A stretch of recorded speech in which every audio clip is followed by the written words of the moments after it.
जानवर सिर्फ डायनासोर थे, नो डाउट। लेकिन क्या आप जानते हैं कि रिसर्चर्स को दुनिया से ऐसे क्रिएचर्स के फॉसिल्स मिल चुके हैं जो डायनासोर से भी ज़्यादा बड़े थे।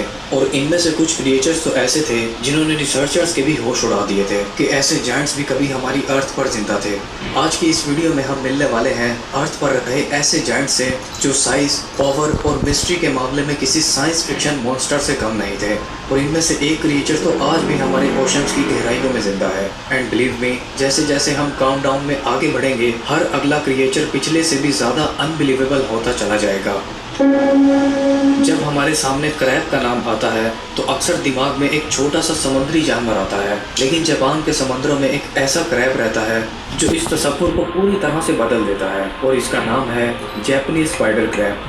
पहली नज़र में ये किसी हॉरर मूवी के मॉन्स्टर की तरह लगता है। इसकी लंबी पतली टांगें इसे स्पाइडर जैसी शक्ल देती हैं और इसी वजह से इसे स्पाइडर क्रैब कहा जाता है। लेकिन असल शॉकिंग चीज़ इसकी बॉडी नहीं बल्कि इसका साइज है। इसकी टांगों का टोटल स्पैन लगभग 3.7 मीटर्स यानी 12 फीट तक पहुंच सकता है। यानी अगर ये अपनी टांगें पूरी तरह से फैला दे तो एक छोटी फैमिली कार जितनी जगह कवर कर सकता है। सोचिए, आप स्कूबा डाइविंग कर रहे हो, नीचे हर तरफ अंधेरा हो और अचानक दूर से ये जायंट क्रिएचर धीरे धीरे आपकी तरफ चलना शुरू कर दे। ज्यादातर लोग उसी वक्त पैनिक कर जाएंगे।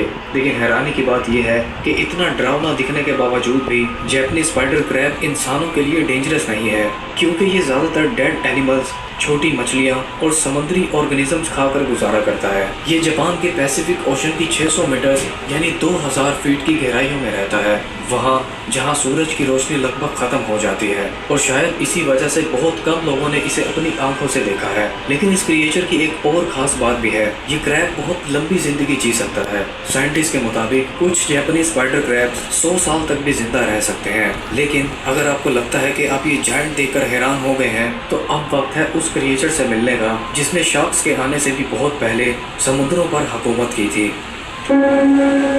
आज अगर कोई आपसे पूछे कि समुद्र का सबसे खतरनाक प्रेडेटर कौन था, तो शायद आप मेगलोडोन या किसी जायंट शार्क का नाम लेंगे। लेकिन शार्क से भी करोड़ों साल पहले समुद्र का असली बादशाह एक बिच्छू था और उसका नाम था जेकिलोप्ट्रियस। ये कोई आम बिच्छू नहीं था, बल्कि ये एक जायंट सी स्कॉर्पियन था जो लगभग 390 मिलियन साल पहले अर्थ के ओशंस में रहता था। इसकी लंबाई तकरीबन 2.5 मीटर यानी 8.5 फीट तक पहुंच सकती थी, यानी एक फुल ग्रोन इंसान से भी लंबी। इसके सामने लगे हुए बड़े क्लॉज किसी इंडस्ट्रियल मशीन की ग्रिप की तरह काम करते थे। एक दफा अगर ये अपने शिकार को मजबूती से पकड़ लेता तो फिर उसके पास बचने का कोई मौका नहीं होता था। उस जमाने में बहुत से समुद्री जानवर इसके खौफ में रहते थे। साइंटिस्ट का मानना है कि जेकिलोप्ट्रियस की आई साइट भी काफी अच्छी थी। ये दूर से ही मूवमेंट को महसूस कर लेता था और फिर अचानक बिजली की रफ्तार से हमला करता था। सोचिए, अगर आप ओशन में डाइव कर रहे हो और पानी के नीचे से ये जायंट बिच्छू निकल कर आपकी तरफ बढ़े, तो शायद आपको भागने का भी वक्त ना मिले। लेकिन खुशकिस्मती से ये क्रिएचर आज से लाखों साल पहले एक्सटिंक्ट हो चुका है। लेकिन इसके फॉसिल्स देखकर ये अंदाजा हो जाता है कि उस दौर के ओशंस कितने खौफनाक रहे होंगे। एंड बिलीव मी, जेकिलोप्ट्रियस तो सिर्फ शुरुआत थी।